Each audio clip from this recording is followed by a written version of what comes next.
पुढे बोलूयात अजित पवार त्यांच्या काही आमदारांसह महायुतीत सामील झाल्यानं भाजपमधले अनेक इच्छुक नेते शरद पवार गटाच्या वाटेवर असल्याची माहिती मिळते आणि त्यामुळे एकीकडे भाजपवर पवारांचा पक्ष फोडल्याचा आरोप होतोय आणि त्यात आता त्याचीच राजकीय परतफेड म्हणून की काय पवारांनीच भाजपला गळती लावल्याचं बघायला मिळतंय।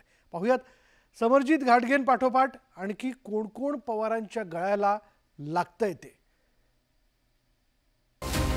अजित पवारांमुळे भाजपला गळती, दादांमुळे भाजप नेते नाराज, घाटगे पठारे पवार गटात दाखल, भाजपचे आणखी किती नेते पवारांच्या गळाला?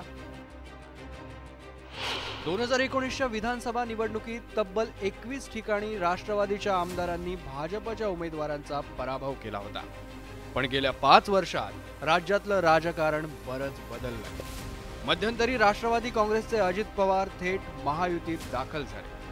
अजित पवारांच्या सेना भाजप सलगीनं महायुती बळकट झाली खरी, पण आता हीच जवळी काही भाजप नेत्यांना त्रासदायक ठरते।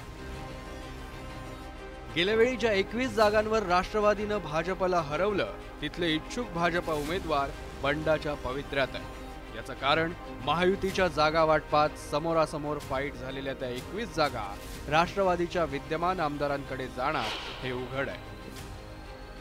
त्यामुळे कागलचे समरजित घाटगे आणि पुण्यातल्या वडगाव शेरीचे माजी आमदार बापू पठारेंप्रमाणे अनेक जण शरद पवारांच्या पक्षात जाणार असल्याचे संकेत मिळत आहेत। ठिकाणी IT tower ground Kharadi Zensar company शेजारी या ठिकाणी त्यांचा पक्षाचा मेळावा त्यांच्या उपस्थितीमध्ये होणार आहे आणि त्यामध्ये सर्व कार्यकर्ते, नगरसेवक, सर्व पदाधिकारी या ठिकाणी आदरणीय शरदचंद्रजी पवार साहेब यांच्या पक्षामध्ये प्रवेश करणार आहेत।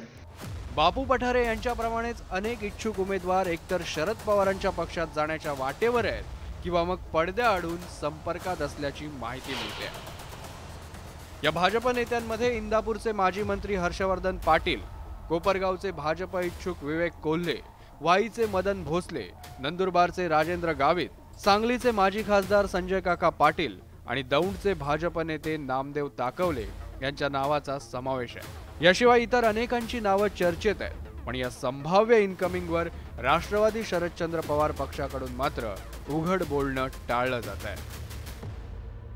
आता काही लोकांनी घटस्थापनेपर्यंत थांबा असं आम्हाला सांगितलंय, त्यामुळं काही